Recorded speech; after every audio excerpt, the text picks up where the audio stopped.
y esta convocatoria se hace conforme a lo dispuesto en el artículo 236 y 237, es decir, el directorio tiene que convocar a asamblea y si no el síndico en toda ocasión que considere que es pertinente.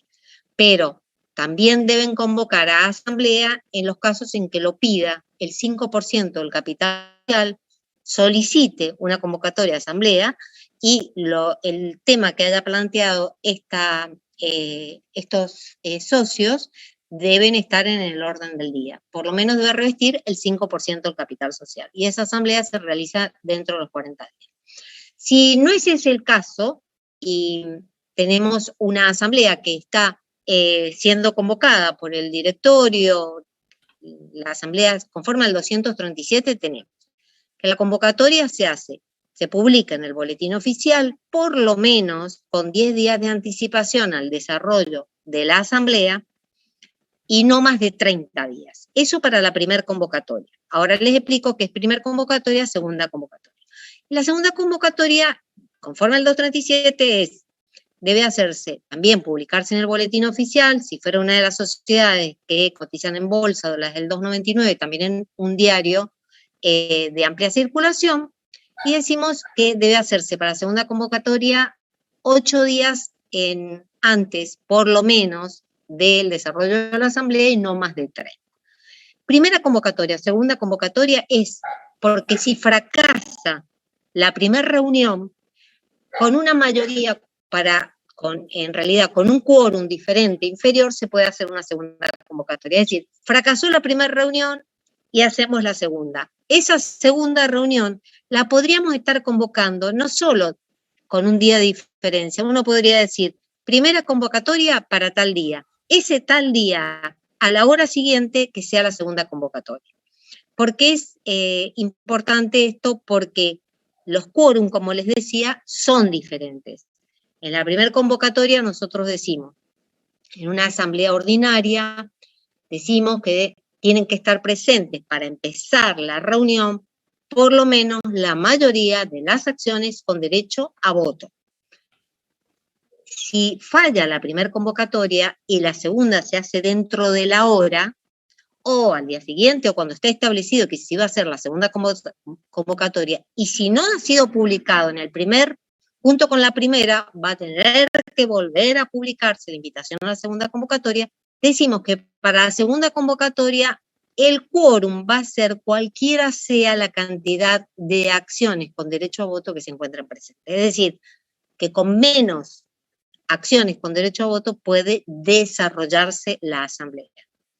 Y en el caso de las asambleas extraordinarias, que ahora vemos cuáles son, decimos que para que empiece, para que haya quórum, necesitan en primera convocatoria el 60% de las acciones con derecho a voto, y en segunda convocatoria, ven que es inferior, es el 30%. Entonces, esto de allí, la importancia de publicar cuándo será la primera convocatoria, la segunda convocatoria. Pero tenemos otra circunstancia. La posibilidad que sin tener que ir a hacer las publicaciones en el boletín, en un diario, si correspondiera, porque se trata de una de las sociedades del 299, puede ser que los socios hayan manifestado todos la situación de que van a concurrir. En ese caso, si todos los socios han manifestado que van a concurrir, ahí no se necesita hacer una publicación. En ese caso, esa asamblea a la que se le llama unánime, van a tener que estar reunidos todos los socios, pero además tienen que resolver los temas de la orden del día por unanimidad. Es decir, que deberían estar de acuerdo en lo que se va a resolver. Y antes de salir de este tema, tenemos que el 158 de la Ley del Código Civil y Comercial de la Nación ha establecido la posibilidad de que existan asambleas autoconvocadas. Y esto es algo que estaba reclamando desde siempre la doctrina, que significa la asamblea no hace falta que hayamos comunicado que íbamos a participar, están juntos todos los accionistas, todos, autoconvocados están juntos todos los accionistas y resuelven por unanimidad, fíjense, no la toma de decisión, sino cuál es el orden del día. ¿Esto qué significa? Que con que nos pongamos de acuerdo en cuál va a ser el orden del día, porque la diferencia es que cuando hay una convocatoria y se publica la convocatoria, se dice en la convocatoria la fecha, el día, el lugar, la hora y cuál es la orden del día.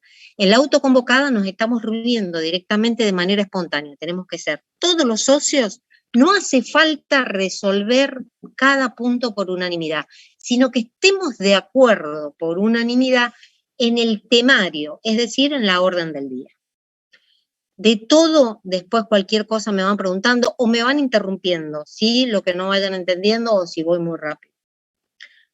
Por otra parte, yo recién les decía, a ver, los temas de la ordinaria son más vinculados a lo que significa aprobación de la gestión del directorio, cuestiones para las que el directorio no tenga competencias suficientes, pero que no implican una modificación de estatuto, porque ahí ya caemos en la extraordinaria.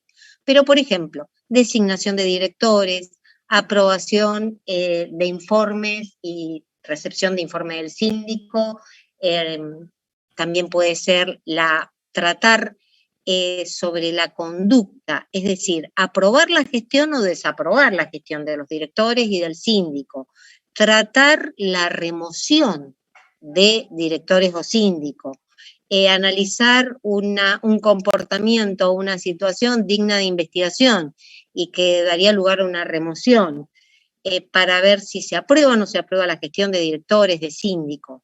Otra posibilidad es la del 188. Miren, el 188 es un aumento de capital que está autorizado en el estatuto. El estatuto establece que una asamblea ordinaria podrá autorizar aumentos de capital siempre que no se supere el quíntuplo. ¿Cuál es la diferencia con otros aumentos de capital? Que en este caso lo resuelve una asamblea ordinaria, pero tiene que haber estado prevista esta facultad de la asamblea ordinaria en el estatuto. Los otros aumentos de capital entran por asamblea extraordinaria. Recién les decía, la asamblea extraordinaria tiene una mayoría especial, más calificada, porque los temas son más importantes. Es decir, pueden cambiar la situación de un socio.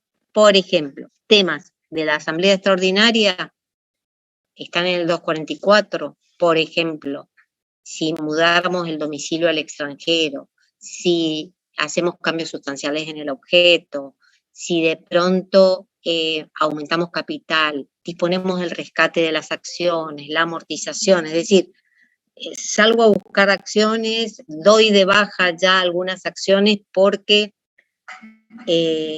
voy a hacer como una liquidación de la sociedad anticipada, empiezo a pagarle a los accionistas, o si dispongo reducciones, o si considero que hay que hacer una fusión, una escisión, la liquidación de la sociedad, la disolución anticipada, la aprobación de las cuentas finales del liquidador. Todo eso que es más gravoso para la situación de los socios va por asamblea extraordinaria, que como les decía tiene una mayoría para el quórum especial. Y tenemos que tanto en la ordinaria como en la extraordinaria, en principio las decisiones se toman por la mayoría de los votos presentes. Por favor, distingan, tenemos que distinguir qué es, una cosa es el quórum, es decir, cuándo empieza la sesión, cuántos socios tienen que haber para que empiece la sesión. Ahora, una vez que empezó la sesión, ¿qué mayoría necesito para la toma de decisiones? Entonces, tiene que haber para el quórum mayoría de acciones con derecho a voto, pero para tomar la decisión es mayoría absoluta de los votos presentes. Entonces, de los votos que se emitan, en definitiva, de las acciones que están presentes. Ahora, hay un supuesto que es el del 244, última parte, que es una asamblea, son asambleas extraordinarias con temas más complejos, más gravosos. que pueden implicar mayor responsabilidad para los socios o cambios fundamentales, como puede ser fusión, escisión, transformación, liquidación, cambios fundamentales en el objeto, mudarse al extranjero, designar el liquidador, disponer la disolución, la prórroga, la reconducción. Todo esto está en el 244, última parte, requieren ya una mayoría más especial todavía. ¿En qué sentido? Está pidiendo que para la toma de decisiones se cuente con el voto de la mayoría de las acciones, es decir, es más que los votos presentes, es la mayoría de las acciones con derecho a voto. Y además que no se computa el voto plural, es decir, que las acciones que tienen derecho a 5 votos solo emiten 1, y aquellas acciones que no tienen derecho a voto, pues así está establecido por el estatuto, que tenían una preferencia patrimonial, sí tienen derecho a un voto, ¿sí? Bueno, esto es en cuanto a las mayorías. En las asambleas, los socios pueden participar a través de otros socios, entregando poder o hacerse representar, pero no podrían hacerse representar por un director, por el síndico, ni empleados de la sociedad. Los directores y síndicos participan en la sociedad con voz, pero no tienen votos. Deberían ser accionistas para tener el voto, ¿sí? Y votar como accionistas, pero en nada que signifique un interés contrario al de la sociedad, ni pueden aprobar o desaprobar su propia gestión, ¿sí? Decimos que en toda asamblea, la presidencia de la asamblea la va a realizar el presidente del directorio. Si por esas circunstancias se hubiera hecho necesario la participación de miembros del órgano de contralor, por ejemplo, porque la misma inspección esté convocando a asamblea, porque se lo haya pedido socios, porque se lo haya pedido un síndico, porque está haciendo una investigación, porque consideró que un tema es de interés general, en ese caso, este funcionario que concurra va a presidir la reunión. Decimos que se labra un acta y que puede ocurrir, que antes de empezar la asamblea, van a tener que firmar en un libro de asistencia los socios, los que concurren. Y después que hayan firmado, el que cierra el libro de actas con el registro de asistencia a asamblea es el presidente. Hay otra registración que se hace 3 días antes, por lo menos, con 3 días de anticipación, deben avisar los socios que van a concurrir, le avisan a la sociedad. Resultaba que antes, desde hace ya bastante, no tenemos títulos al portador. Entonces, ustedes van a encontrar que se habla del depósito de acción. ¿Qué ocurría? Había que depositar los títulos porque como eran transferibles por entrega simplemente al portador, la mera entrega implicaba, y la tradición, la transferencia, entonces los socios que iban a participar, o los nuevos socios, los nuevos accionistas, porque han recibido los títulos, iban y depositaban los títulos. ¿Y esto qué significaba en la sociedad? Que el que iba a participar es ese que ha depositado.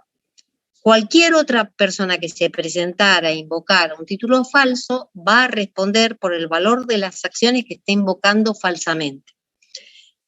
Esto hoy lo que se llama, en realidad uno puede presentar, se presenta un certificado o se avisa a la misma sociedad, que es la que ella misma lleva el registro de acciones. Hay un libro que se ha visto cuando analizábamos el capital social, hay un registro de acciones y de accionistas. Entonces, en ese registro de acciones, uno establece quiénes son los titulares. Y cuando se hacen las transferencias, se anota en ese registro quiénes es el nuevo titular. En este momento, como les decía, no es que hace falta depositar todas las acciones forzosamente porque la sociedad, pero hay que avisar que uno va a ejercer ese derecho. Es la misma sociedad a veces la que lleva justamente este registro y otras veces es un banco. Entonces, al banco lo que se le pide es un certificado en el que indica de cuántas acciones somos accionistas, somos titulares, para que lo presentemos ante la sociedad diciendo que vamos a concurrir como titulares de esas acciones. ¿Qué ocurre si de pronto somos accionistas y tenemos un interés contrario al de la sociedad, lo que se va a verificar, lo que se va a resolver? Imaginemos, ¿no?, que nosotros estamos en una asamblea donde se va a resolver un tipo de contratación o la expansión respecto a alguna actividad o la presentación de un determinado tipo de contrataciones públicas. Y resulta que yo también tengo una empresa a título particular que está en competencia a lo mejor con la sociedad. Bueno, cuando yo tengo un interés contrario o cuando de pronto hay un reclamo que se va a hacer y yo estoy interesada o soy parte contraria a lo que sea el reclamo, es decir, cuando existen intereses contrarios con la sociedad, ese accionista debe abstenerse de votar, ¿sí? Y en realidad hasta debe abstenerse de deliberar. ¿Qué ocurre si transcurre la asamblea, no estamos de acuerdo con lo que se decida? Entonces, si no estamos de acuerdo con lo que se decida, dentro del plazo de 3 meses, podemos hacer una impugnación de la decisión asamblearia. Por favor, préstenle atención. Al artículo 251 y siguiente está la impugnación asamblearia. ¿Esto qué significa? Cualquiera puede oponerse e impugnar una asamblea y de pronto decir, no me gustó lo que decidimos, así que voy a impugnar. No, tiene que haber una decisión que sea contraria a la ley, al estatuto, es decir, al reglamento. Acá debe haber una decisión que es ilegítima, que ha contrariado las disposiciones legales o estatutarias. Entonces, ¿quién puede impugnar la decisión? El que votó en contra, el que estuvo ausente y aquellos que aún estando presentes hubieran tenido viciada su voluntad. Por ejemplo, un caso habitual podría ser: aprobé un estado contable con datos falsos. En realidad ahí mi voluntad está viciada porque caí en error. En realidad me hicieron caer en error. Esa impugnación se hace dentro de los 3 meses de clausurada la asamblea que tomó la decisión que vengo a impugnar. Bien. Como puede haber más de un socio que impugne la decisión, hay que esperar que se venza el vencimiento de ese plazo de 3 meses por si otros socios también impugnaran. El primer juez ante el cual se promueve esta impugnación, el primero ante el cual se acude, en definitiva va a actuar como fuero de atracción, con lo cual es la misma sociedad que va a ir recibiendo los distintos traslados por la impugnación, la que tiene que hacer saber que hay un juez que ha prevenido, que hay un juez que ya está interviniendo. Se va a esperar a los 3 meses, espera los 3 meses. ¿Quién puede más promover esta acción? También, más que puede, por más que la ley diga puede, debería hacerlo el directorio, o los miembros del directorio, y el síndico. ¿Esto por qué? Porque pueden llegar a responder de manera ilimitada y solidaria, no solamente directores y síndicos, sino también los socios que votaron a favor la decisión impugnada, siempre y cuando se acredite o se demuestre que era contraria a la ley, contraria al estatuto. Acá se está persiguiendo la nulidad de la decisión. Si durante el proceso se revoca esa decisión por la asamblea, bueno, termina el proceso o esa acción que podría haber comenzado no se inicia o se paraliza, cualquiera sea el estadio del proceso. Eso sin perjuicio de que los socios que hubieran votado de manera favorable son responsables del daño y perjuicio, incluidos los gastos del proceso. Una medida que puede solicitarse cuando uno impugna es la cautelar. Una vez iniciada la causa o al momento de iniciarse, uno puede promover una cautelar de suspensión de la decisión. ¿Por qué? Porque a lo mejor cuando termine el juicio, si imaginemos que se ha aprobado la gestión de un directorio o se aprobaron los estados contables, para el momento en que recaiga la sentencia de nulidad de esa decisión, porque los antecedentes son falsos, porque existe realmente ilícitos, para el momento en que se resuelva, a lo mejor lo que se había denunciado originariamente ante la Asamblea y la Asamblea lo rechaza es como un vaciamiento de empresa, por ejemplo. Si no se promoviera esa suspensión para cuando llegue la sentencia del juez, probablemente la sociedad está totalmente vacía. Entonces, puede pedirse una cautelar, para eso es la suspensión, y allí lo que podría pedirse justamente es a cambio de una contracautela, cuando existe peligro en la demora, ¿sí? Entonces, esto sería la... Profesora, me están diciendo que hay alumnos para que los acepte. Sí, están entrando en este momento. Bueno, esto sería en cuanto a las asambleas. Ahora pasamos a la administración y representación, ¿sí? ¿Tienen preguntas sobre asambleas? Las que quieran, ¿eh? Si no, yo sigo y ustedes cualquier cosa después me preguntan. Si se termina, volvemos a empezar, ¿sí? Si se termina la reunión posible. Sí, estamos hablando siempre de la ley de sociedades, ¿no? Sí. Sociedad anónima. No, para los chicos que recién ingresan, por eso. Ah, sí. Vamos a, bueno, administración y representación. Sí, bueno, nosotros tratamos de ir conforme al cronograma. Bueno, el programa. Recién les decía, órgano de administración en sociedad anónima, ¿quién es? A ver si me lo responden.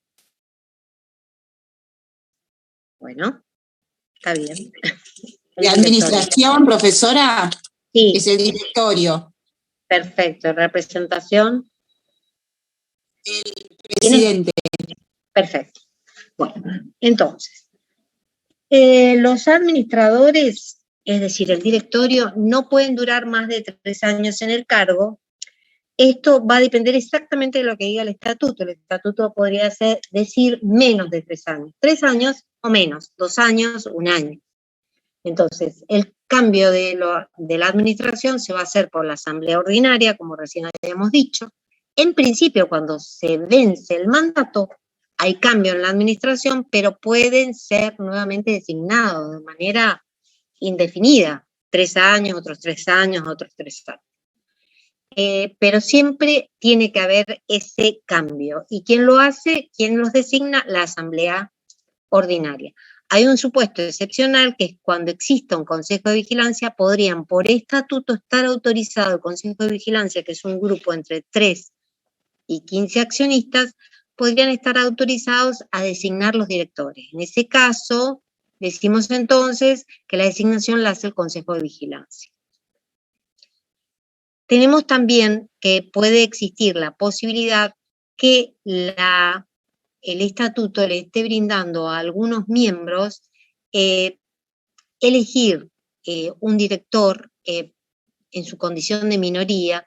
Entonces, ya ahí hablamos a veces de asambleas especiales. Algo que es importante en cuanto a la votación en la asamblea para la elección del directorio es la existencia del voto acumulativo. 3 días antes de la reunión de la asamblea, debe hacerse saber a la asamblea los que van a ejercer voto acumulativo. Voto acumulativo va a significar unos días antes también, antes de la votación, vamos a saber, si es que no lo sabemos ya, cuántos votos tenemos, derecho a cuántos votos tenemos. y cuántos cargos hay que completar. Entonces, si hay un directorio, la ley manda o dispone que no podríamos estar renovando todos los meses un director. Un director hoy, el director 2 dentro de 2 meses, el director 3 dentro de 4 meses. ¿Esto por qué? Esto no significa que un director no pueda renunciar en algún momento, no se pueda enfermar o hasta fallecer, pero no debe buscarse una solución que impida a las minorías poder ejercer el voto acumulativo. Es decir, que si yo tengo 6 puestos a completar, porque son 6 los directores, y suponemos que un accionista tiene 5 votos, esos 5 votos tienen 5 votos para completar cada uno de esos cargos, así que va a tener 5 votos para votar alguien para el puesto 1, para el puesto 2 y así sucesivamente. Voto acumulativo significa que en vez de poner 5 votos a cada uno, sumo todos los votos que yo iba a poner distribuidos, que son 5 votos a cada uno porque tengo derecho a 5 votos, y pongo todos los votos en uno. Como mucho en 1/3 de los que iba a elegir. ¿Entienden? Sumo todos mis votos y de esa manera tengo mayor posibilidad de ser representado en el directorio. Si entonces decimos que eran 6 los que íbamos a elegir, imagínense que puede ejercerse el voto acumulativo con 2 de los directores, que es 1/3, no más de 1/3.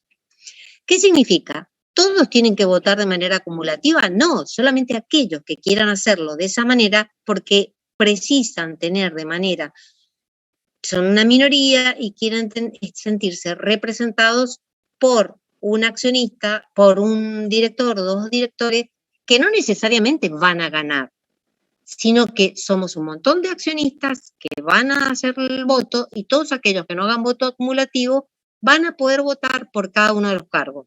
En el cargo 1, en el cargo 2, son 6 directores. Pueden haber, para esos 6 directores, imagínense que puede haber más de un candidato. Entonces, los que no ejercen el voto acumulativo, imaginemos que alguno puede tener 10 votos, el otro puede tener 5, el otro puede tener 4. Van a poner sus votos para cada puesto. Entonces, ellos, los que hacen voto ordinario o voto plural, como a veces se les llama, no pueden ejercer también el voto acumulativo. Y los que hacen voto acumulativo no pueden decir, bueno, voto para estos directores con voto acumulativo y los otros los votos de manera, distribuyo mis otros votos de manera para cada uno de los otros puestos. O voy de una manera o voy de la otra. Esta elección la hago, le aviso a la sociedad 3 días antes. Al momento, la sociedad va a informar a los otros socios que alguien va a ejercer el voto acumulativo, por si otros socios quieren la misma forma de votación. Entonces, esta forma elegida para votar no significa que no pueda cambiarse, pero puede cambiarse hasta el último momento antes de empezar la votación. Y los socios que no hubieran optado por el voto acumulativo también podrán definirse antes de la elección a hacerlo de manera acumulativa. Entonces, lo que les quería decir era, recuerden, no es que decido voto acumulativo para un director o 2 directores y distribuyo otras acciones en los otros directores. No es como que estoy en una ruleta y juego un poco a uno, un poco al otro, no. Si es acumulativo, pongo las fichas o todos mis votos en 1/3 de los directores. Esto es un derecho en realidad que no puede ser renunciado, con lo cual, a raíz de esto es que decimos, no puede elegirse o no puede impedirse este tipo de voto. Si yo dijera, hoy elegimos un director, teníamos que elegir 6, pero vamos a hacer que el segundo director lo elegimos dentro de 3 meses, el otro lo elegimos dentro de 5. De esa manera estaríamos alterando los derechos de la minoría, que no va a poder elegir por voto acumulativo. ¿Por qué? Pues si vamos a elegir un director no hay 1/3, ¿entienden? Entonces no van a tener derecho a ejercer el voto acumulativo que les permitía sumar todos sus votos y ponerlos a un candidato o a 2 candidatos, es decir, a 1/3 de los candidatos. Eso es voto acumulativo. El directorio en general se va a reunir por las mayorías o el quórum que determine el estatuto, que en general va a ser la mayoría absoluta. Sus decisiones son volcadas en un acta, en un libro de actas, en un libro que está rubricado con las actas de directorio. Recuerden que tiene todo lo que haga, la actividad que hace al objeto, siempre con referencia también al artículo 59, deben ejercer la diligencia de un buen hombre de negocios.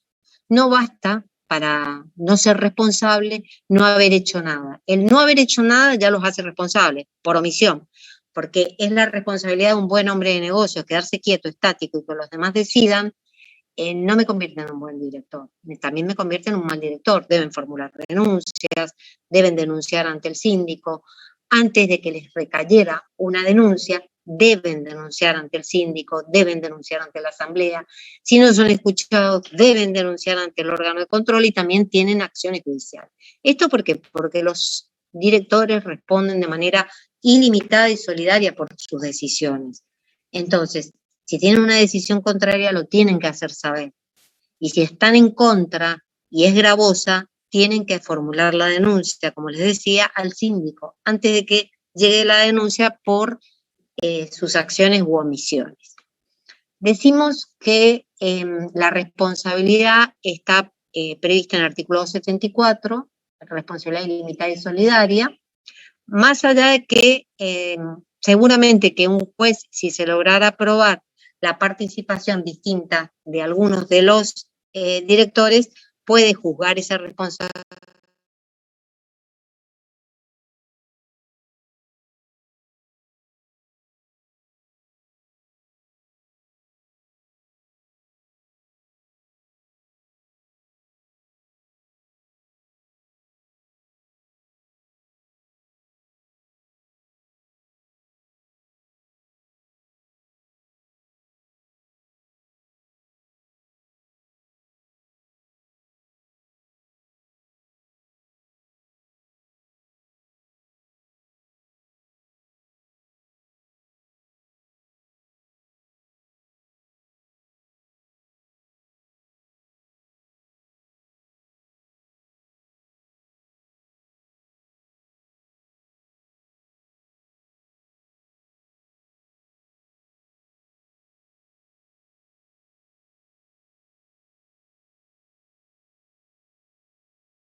Recording in progress.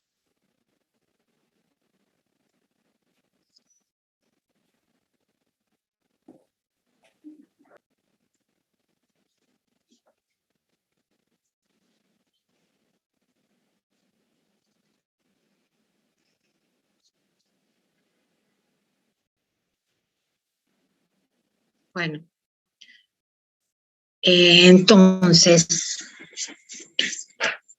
decíamos que habíamos explicado los regímenes de elección del directorio y recuerden, siempre es un tema que compete a la asamblea ordinaria, salvo el supuesto en que exista un consejo y que un consejo de vigilancia que en este caso esté autorizada la elección de directores. En este caso los directores podrían durar hasta 5 años, es lo que diga el estatuto. Y tener un honorario fijo. Resulta que hay un artículo, el 12.1, que nos habla de los honorarios justamente de los directores y los miembros del Consejo de Vigilancia. En su conjunto no pueden percibir por todo concepto anual más del 25% de las ganancias de la sociedad. Es decir, que si no hay ganancias, no debería distribuirse. Ahora, en esos casos en que no se distribuyen todas las ganancias porque de pronto se forman reservas, sí tienen derecho a percibir hasta un 5% de las ganancias y en la medida que se vayan distribuyendo ganancias, se les irá pagando. ¿Esto por qué es? Porque si no hay ganancias, en definitiva, si ellos siempre se están llevando, podría existir casos de un directorio que ostenta una muy buena situación y los socios son siempre pobres, ¿no? Y muchas veces los directores son los miembros de la mayoría, es decir, son los que tienen la tenencia accionaria mayoritaria o personas que han sido designados por quienes tengan la tenencia accionaria mayoritaria. Entonces, decíamos, no puede ser más de un 25%. Sin embargo, la ley autoriza que cuando se hayan producido comisiones especiales a cargo de los directores, sean estas administrativas o técnicas que impliquen un desarrollo, un desempeño, algo especial, pero en realidad debería ser algo transitorio, pueden cobrar más, pero debe darse una verdadera justificación y no como van a ver en una serie de actas de asamblea donde dice que por su mayor desempeño técnico-administrativo merecen cobrar más que el del 25%, o merecen que se les reparta aunque no se están distribuyendo las ganancias. En realidad, para que puedan cobrar más de lo que está indicando la ley, tiene que haber una justificación de que de verdad han hecho un esfuerzo fuera de lo común. No es algo que se repite en todas las temporadas de igual manera, ¿sí? No es que fueron a trabajar todos los días y cumplieron sus funciones habituales. Decimos que también pueden delegar parte de sus funciones, pero en realidad el puesto es indelegable. Es decir, puede haber un comité, sí, un comité ejecutivo de otros directores, es decir, dentro del directorio se designa un comité ejecutivo para llevar a cabo unidades de negocio, administrar los negocios concretos ordinarios y en ese comité decir, por ejemplo, dentro de este comité estará la unidad de negocio tal, la unidad de negocio tal, se les asigna a los directores. Esto no cambia la responsabilidad de todos los directores, pero puede haber un comité ejecutivo realizando actividades de administración. También pueden haber gerentes, que pueden ser o no directores, hasta podrían ser terceros, pueden ser empleados, funcionarios de la sociedad. Esto, más allá de la responsabilidad que asume esta gente que toma estas funciones, no libera al directorio de su propia responsabilidad. Recién les decía que tampoco podría y quedaría bien que un director compita con la sociedad, con lo cual debería hacerse autorizar por la asamblea para llevar una actividad en competencia. Esto es, los dos desarrollamos la misma actividad, entonces debe hacerse autorizar si es director. Tampoco puede contratar con la sociedad si no es por los precios de mercado y además por actividad que desarrolle desde antes de la designación. Por una parte, tiene que ser que le sirva a la sociedad aquello por lo que va a contratar, imaginémonos que puede venderle algo a la sociedad, que ya tenga montado un negocio, imaginémonos, por ejemplo, que tiene un negocio de venta de zapatos de cuero. Bueno, la sociedad se dedica a el transporte o a la fundición de metales y utilizan esos zapatos, utilizan zapatos de cuero. Bueno, si son a precios de mercado, aunque no haga la actividad exactamente principal de la sociedad, pero que tenga conexidad. Ahora, si soy un fabricante de autos de carrera, no le puedo vender a la sociedad, si no se dedica a eso, autos de carrera. Ahora, si tengo la venta de automóviles, sí le podría vender un auto que le sirva para el reparto o para los funcionarios. Entonces, tiene que ser dentro de los precios del mercado y además, como les decía, algo que tenga conexidad con la actividad de la sociedad. No le puedo vender un barco, un yate, si no se dedica al transporte marítimo o por río. Y otra situación es que cuando tengo un interés contrario, debe abstenerse el director de deliberar y participar en la resolución. Y decimos que también hay responsabilidad, entonces, cuando hay incumplimiento de la ley, cuando hay incumplimiento del estatuto, cuando hay abuso de facultades, cuando hay resoluciones arbitrarias. En todos estos casos, dolo, culpa grave, los directores son responsables. Como les decía hace un ratito, por el 274 responden, podría probarse que algunos tuvieron menor participación, pero no basta con haberse quedado quieto. Si no estoy de acuerdo, tengo que denunciar. Y otras circunstancias que podría uno decir, bueno, ¿qué ocurre con este directorio? ¿Quién aprueba sus gestiones? ¿Cómo queda liberado? La gestión del directorio es aprobada por la asamblea. Sin embargo, por más que la asamblea diga que aprueba la gestión, no se va a considerar que ha finiquitado su responsabilidad si el 5% del capital social se opone o si viniera un concurso o una quiebra. El síndico del concurso de la quiebra va a poder demandar. Si existe este 5% también de capital social. Y otra circunstancia, todos aprobaron, imaginémonos que fueron, o los que fueron aprobaron, ¿no? La asamblea. Pero resulta que hubo incumplimiento de la ley, del estatuto, en este caso no quedan liberados. Es decir, que siempre podría aparecer la posibilidad de ser responsables por el hecho de que más allá de la aprobación de esa gestión, esa aprobación no es válida, en tanto no puedo liberar a alguien por haber incumplido la ley. Decimos que cuando hacemos responsables a los directores, esto puede resolverlo la misma asamblea en la que se trató la conducta o se estaba aprobando o desaprobando la gestión del director o por una denuncia. En la misma resolución en que se decide que esta persona es responsable o estas personas son responsables, allí mismo debe destituirse a ese director o a esos directores. Ahí mismo debe resolverse si se va a iniciar la acción de responsabilidad. Esta acción es una acción social, porque lo que ingrese por los daños y perjuicios que esté irrogando este director o que haya irrogado este director, van a entrar en la sociedad. Si definido que iban a demandarse a la sociedad, que la sociedad iba a demandar a esta persona por daños y perjuicios, no lo hace, podría hacerlo cualquier socio. En este caso, el socio lo que demanda es para que lo que ingrese por daños y perjuicios ingresa a la sociedad, ¿sí? Es decir, que esto se le llama, ¿perdón?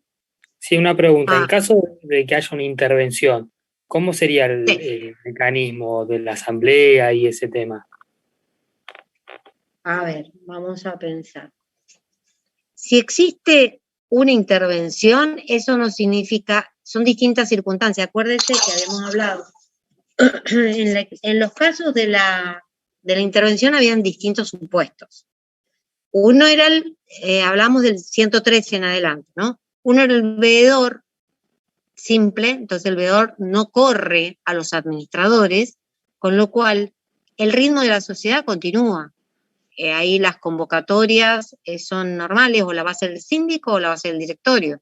Probablemente contra un director la puede hacer el resto de los directores, o un director la puede hacer lo mismo el presidente, si no es el presidente el que va a ser juzgado, o podría ser en el momento en que se está analizando la gestión de los directores, al analizarse con el cierre del ejercicio, y si no el síndico. Había otro que era un coadministrador, ¿sí? Entonces el coadministrador no se está analizando la función del coadministrador, sino de los otros administradores. Y en el caso que exista ya un veedor, sí podría, un administrador, un interventor estricto sensu que va a reemplazar o va a sustituir por un tiempo provisorio a los verdaderos administradores, ahí sí se podría estar analizando la actitud. Pero acuérdense que en este caso, para que se dé esta medida, tiene que estar en trámite un juicio de remoción. Y para que haya en trámite un juicio de remoción es porque justamente lo más probable es que lo está pidiendo un accionista, porque la remoción y el pedido de estas medidas cautelares, que era la del veedor, administrador, coadministrador, lo puede pedir un accionista, habiendo promovido también la remoción del director. Entonces, no está, es un derecho que le correspondería a algún director, a algún accionista. En estos casos en que lo está disponiendo la sociedad, estamos hablando también perfectamente que podría estar removiendo a todo el directorio, ¿no? Pero nosotros acá lo que nos estamos refiriendo, más que al juicio de remoción, nos estamos refiriendo al juicio de daños y perjuicios. Esto lo podría hacer un administrador de la sociedad, que eso sí, antes tenemos que piensen que el administrador de la sociedad con una cautelar es solo provisorio. Y nosotros acá, en el otro caso, estamos hablando ya de alguien a quien lo estamos removiendo, ya está removido. No está en trámite la remoción, está removido, ¿sí? Pero combinación de causas pueden haber perfectamente, por supuesto que pueden haber. Es caso por caso analizarlo, pero siempre partiendo de la base. Si estamos pidiendo suspensión, si estamos pidiendo intervención, veedor, coadministrador, ahí hay una suspensión provisoria del administrador. Es una cautelar, ¿sí? Entonces es un plazo, es provisorio, y estamos pidiendo la remoción. En este otro caso se ha resuelto que este administrador es responsable. Ahí mismo se dispone que le vamos a seguir una acción de daños y perjuicios. Lo hace la sociedad. Si la sociedad no lo hace, lo puede iniciar un accionista porque ya se resolvió que lo iba a iniciar la sociedad. Esta es la acción social. Ahora, siempre podrían promover una acción aquellos que representaban ese 5% que se opuso. Imagínense que la sociedad dice, el resto de la sociedad dice, no, le queremos aprobar la gestión. Y hay un 5% que se opone. Ese 5% también puede iniciar la acción social. ¿Por qué? Porque el resto de los socios no quieren iniciarla. Ellos sí. Ellos se han opuesto a la aprobación de la gestión. Esa gestión no está aprobada. Ellos pueden pedirle al juez que lo remueva y al mismo tiempo pueden iniciar la acción de daños y perjuicios. Después, también podría haber acciones individuales. Son acciones individuales que ejerce un accionista a título particular. Es decir, a mí me dañó con esa mala administración, a mí me dañó despilfarrando y vaciando la empresa, ¿sí? Yo sufro un daño, o un tercero sufre un daño por la acción de un director. Puede ir contra ese director a nivel individual. ¿Cuál es la diferencia entre una acción social y una acción individual? Es a dónde va a ir a parar la indemnización que está reclamando. ¿Estoy reclamando en mi propio derecho o estoy reclamando por la sociedad? ¿A dónde va a ir a parar esa indemnización? Esa es la diferencia. También podrías pedirse, por supuesto, medidas cautelares durante la sustanciación. Hasta uno podría pedirle de inmediato al juez que los suspenda en sus funciones, ¿sí? Porque si se mantienen las funciones, imaginémonos que nosotros somos un socio que integra ese 5% que se opone. Bueno, yo puedo estarle pidiendo al juez que lo remueva y que ya lo suspenda, porque yo no estoy de acuerdo en la gestión que está llevando esta persona y acá hay un grave peligro para la sociedad, por ejemplo. Ahora, ¿qué pasa si yo no revisto ese 5%? Me quedo indefenso. Todos han dicho que aprueban la gestión, pero yo tengo menos, o revestimos 2 o 3 personas el 3% de las acciones del capital social.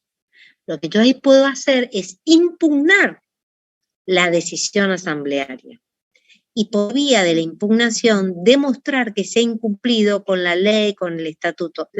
Es decir, no quedo absolutamente indefenso. La minoría también tiene derecho a quejarse por otras vías, ¿entienden? Después, algo que es importante es quienes no pueden ser directores y quienes no podrían continuar siendo directores si caen en alguno de los impedimentos. Los impedimentos son ser funcionario público en actividad conexa o vinculada a la actividad de la sociedad después en la que viene a ocupar un cargo público por el término de 2 años. Hasta ayer, por ejemplo, estuve a cargo de minería en un organismo público y ahora me designan en una minera como director.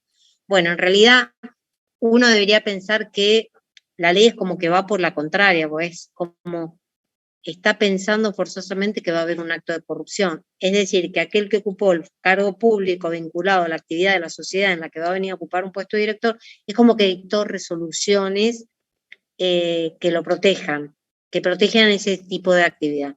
Ahora, por ejemplo, creo que hay una posibilidad de juicio político al presidente de Chile y se está invocando algo así, pero a la inversa, como que tuvo actividad minera y se habría comprometido, de acuerdos privados que van a tener que probarse, a que iba a sacar una serie de resoluciones proteccionistas de esa actividad minera.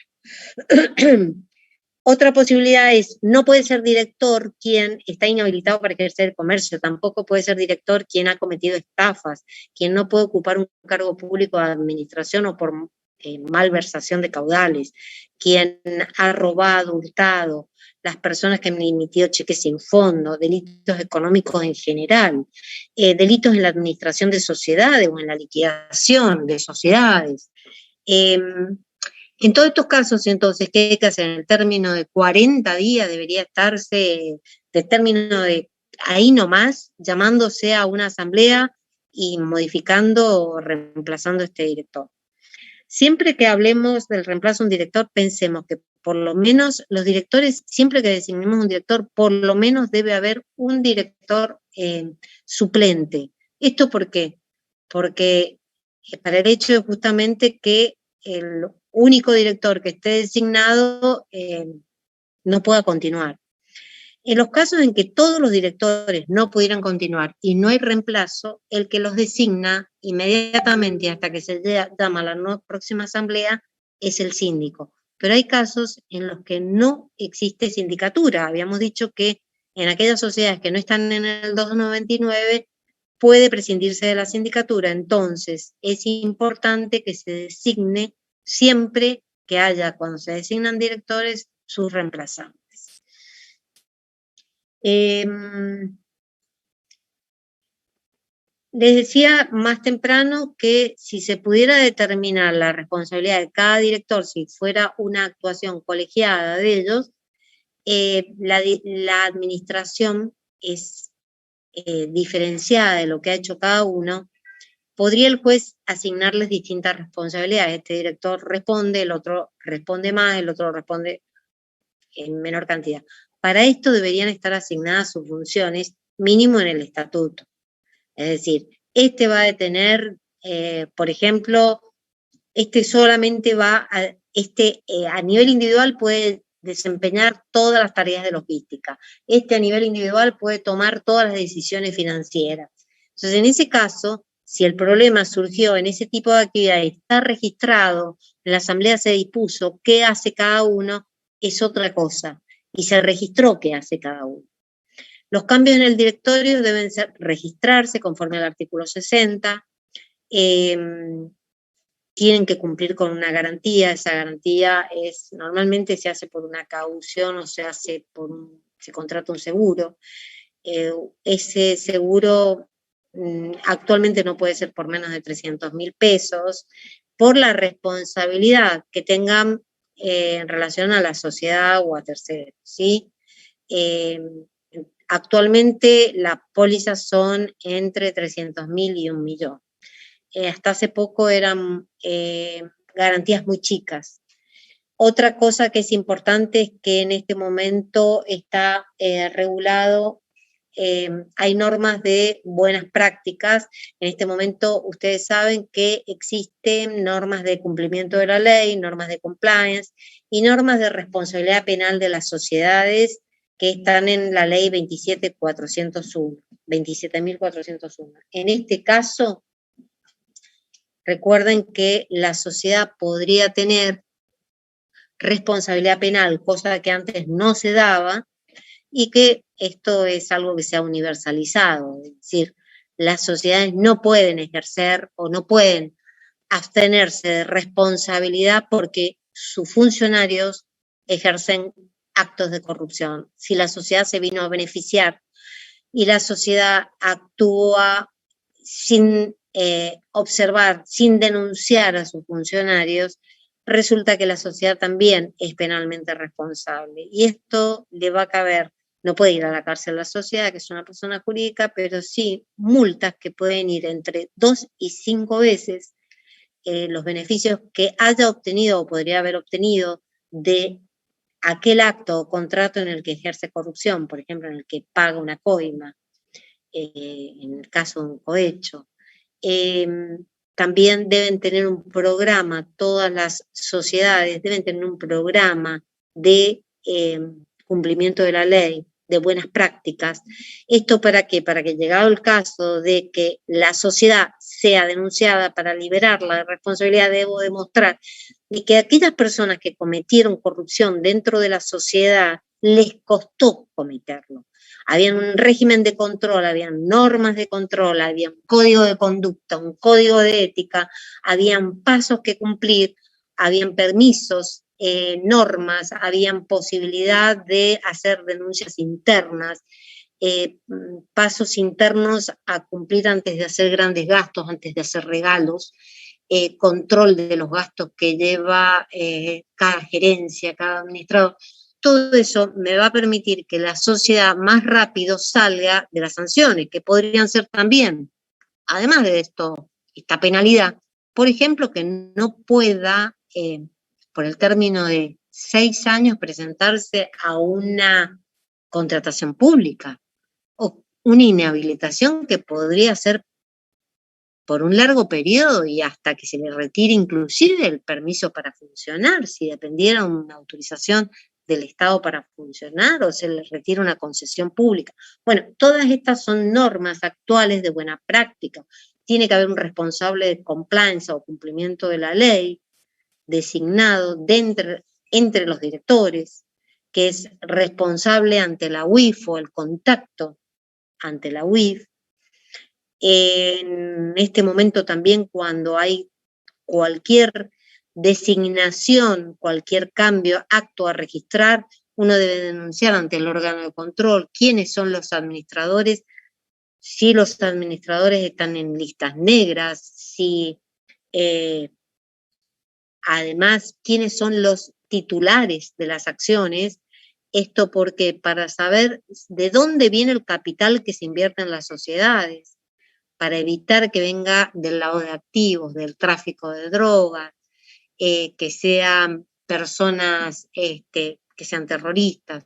Entonces, ha habido como una moralización, pero en realidad es el cumplimiento de la ley y de la ética y el cumplimiento de tratados y convenciones internacionales vinculados o que realizan los países a nivel internacional para no tener terrorismo, para combatir el terrorismo y para evitar que quienes eluden impuestos vayan de un país al otro y perjudicando de un estado u otro estado. Entonces, hay listas que se publican de gente que recibe sanciones o de gente que es mal vista, o estas listas, también algo que es importante es denunciar si han sido funcionarios públicos. Cuando designamos a una persona como director, si son personas políticamente expuestas, es decir, si cumplen roles de funcionario público en cualquier sociedad del Estado, en cualquier organismo estatal. Entonces, bueno, a eso se refieren las normas y buenas prácticas del gobierno corporativo, que son más recientes, ¿sí? Esto ha empezado a desarrollarse desde el año 2002 en adelante y cada vez más. Bueno, preguntas.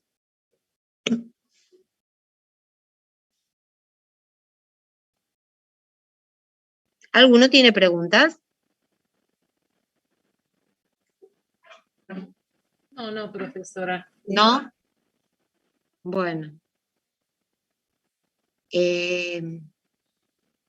Bueno, si ninguno tiene una pregunta, bueno, aquí los dejo, ¿sí? Yo quería hacer una pregunta, ¿cómo sería entonces la semana que viene sería el parcial y después cómo sigue? Porque veo en el programa que siguen habiendo unidades, entonces medio que me confundo. No importa, siguen habiendo unidades, porque en caso de que tengan que rendir el final, las unidades las vamos a tomar todas, ¿sí? Ah, ok. Si hay, Okay. para los parciales es hasta donde llegamos. Ahora, para los finales no, ¿sí? Está bien, perfecto. Bueno. Profesora, disculpe, me surgió una duda. ¿La modalidad del parcial es como el anterior? Sí. Sí. Gracias. Bueno. Sí, porque les decía inclusive que ese día también rinden otros chicos. Así que tenemos, en el mismo día hay exámenes. Bueno, les deseo suerte, chicos. Que les vaya Muchas gracias, bien. Profesora. Muchas ¿Sí? gracias. Bueno, nos vemos. Muchas gracias. Hasta luego. Para todos. Gracias. Hasta luego. Gracias, hasta luego.